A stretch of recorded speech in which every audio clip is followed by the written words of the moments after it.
आप लोगों से 7,500 रुपया वसूल रहे हैं। नाम है आपका? मेरा नाम रवि भूषण है। अच्छा। और मैं यहाँ का, मेरा सबसे बड़ी पहचान मेरी ये है कि मैं यहाँ का एक मतदाता हूँ। वसई नाला सुपारा का मैं एक मतदाता हूँ, ये मेरी सबसे बड़ी पहचान है। और बाकी सभी लोग जानते हैं कि मैं कांग्रेस में भी एक पदाधिकारी हूँ। आज यहाँ अवैध बनी इमारतों पर तोड़क कार्रवाई की जा रही है, इस पर आप क्या कहना चाहेंगे? इसके बारे में 2-3 चीज़ें कहना चाहूँगा। पहली बात तो ये कि आज जो गरीबों का आशियाना उखड़ रहा है, तो इस पर एक बहुत बड़ा सवाल ये उठ रहा है कि हमारे जो बड़े बड़े नेता हैं, जो बड़ी बड़ी डींगे हाँकते हैं, वो आज कहाँ बैठे हुए हैं। जैसे कि मैं एकनाथ शिंदे जी का भी नाम लेना चाहूँगा।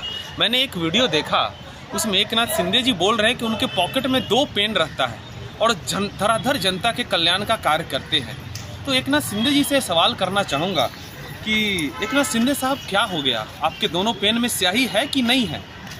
यहाँ की जनता की जो आशियाने टूट रहे हैं, इनका आंसू पोंछने के लिए आप उस पेन का इस्तेमाल क्यों नहीं कर सके? 41 बिल्डिंग अवैध थी, आप कुछ कोशिश कर सकते थे, तो आपने उसके लिए क्या कोशिश किया? जनता को बताइए, जनता आपसे जानना चाहती है। लेकिन ये कार्रवाई न्यायालय के आदेश पर की जा रही है। बिल्कुल सही है, न्यायालय के आदेश पे की जा रही है और न्यायालय के आदेश का सम्मान होना भी चाहिए। लेकिन इसके साथ साथ ये भी है कि ठीक है, टूट रहा है, कोई बात नहीं है, लेकिन उनको उनका अल्टरनेटिव मिलना चाहिए कि नहीं? क्या इनको रोड पे छोड़ देना चाहिए? जो लोग घर लिए हुए हैं, जो टैक्स देते हैं, महानगरपालिका को टैक्स देते हैं, उनको घर पे तो नहीं छोड़ा जा सकता ना। नरेंद्र मोदी जी का ये विजन था कि 2024 तक सबको अपना घर देंगे।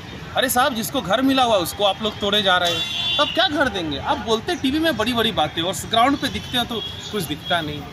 अब आ जाइए लोकल नेताओं की बात करते हैं। इन गरीबों पे यहाँ के जो लोकल छुटभइये नेता हैं, उन्होंने अपनी राजनीति चमकाई थी। छुटभइये नेता आप किसको कहना चाह रहे हैं? हम बहुत सारे लोगों का नाम लेना चाहेंगे। अभी मैं जहाँ जा रहा हूँ, जनता पूछ रही है क्या ठीक 3-4 महीने पहले, यदि मैं झूठ बोल रहा हूँ तो बताइएगा, मेरे से कोई गलती हो तो, क्या ठीक 3-4 महीने पहले रुपेश यादव जी, किरण भोयर जी, नवीन दुबे जी, कैलाश पाटिल काका, क्या चारों एक ही मंच पे नहीं थे कि मैं तुम लोगों का टूट रहा है बचा दूंगा? कहने का मतलब ये है कि ये न्यायालय का आदेश है, तो आपने जनता को झूठे आश्वासन क्यों दिए? गरीब जनता को झूठे आश्वासन देना एक पाप है। तो किरण भोयर जी, नवीन दुबे जी, रुपेश यादव जी, आप लोग यहाँ के नेता हैं, आज आप दिख नहीं रहे हैं। कैलाश पाटिल का आप कहाँ हैं? आप तो भाजपा ज्वाइन भी कर चुके हैं। अब इन गरीबों के भीड़ पे राजनीति चमकाने वाले ये नेता आज विलुप्त हो चुके हैं। इन विलुप्त नेताओं को खोजा जाना चाहिए। आज वो कहाँ है? ग्राउंड पे क्यों नहीं दिख रहे हैं? कैलाश पाटिल का सवाल है, नवीन दुबे जी से सवाल है, रुपेश यादव जी से सवाल है, किरण भोयर जी से सवाल है। साहब, आप कहाँ हैं? जनता खोज रही है आपको। लेकिन आपके जो भावी विधायक थे, जो यहाँ के उम्मीदवार भी थे नाला सुपारा के, उनकी उपस्थिति भी तो होनी चाहिए थी।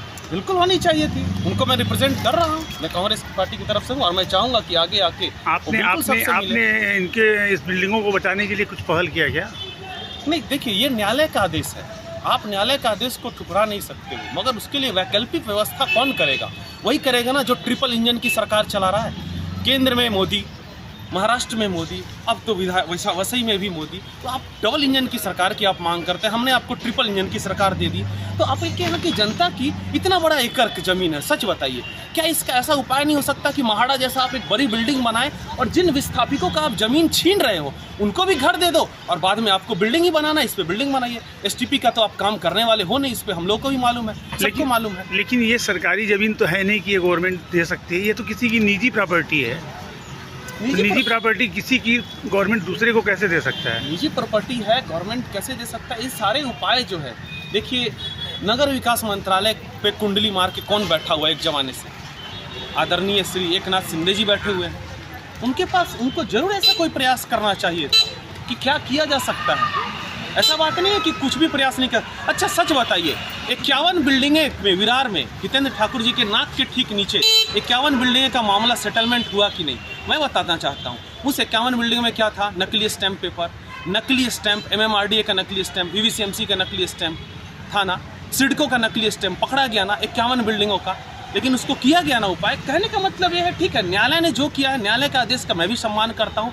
मैं खुद कानून का विद्यार्थी हूँ, मैं लॉ का स्टूडेंट हूँ, मैं न्यायालय का पूरा सम्मान करता हूँ। लेकिन सवाल यहाँ के उन लोगों से है जो इन गरीबों पे आप पूछ रहे हमारे नेता क्यों नहीं है, इसके नेता क्यों नहीं है? लेकिन देखिए, इसके पहले तो यहाँ के विधायक इमोशन का मजाक नहीं उड़ाना चाहिए। यहाँ इसके ऊपर के राजनीति नहीं करनी विधायक इसके पहले माननीय हितेंद्र ठाकुर जी ही थे और उनके कार्यकाल में ही इन इमारतों का जो है निर्माण हुआ और इनके कार्यकाल में ही न्यायालय से आदेश पास हुआ था।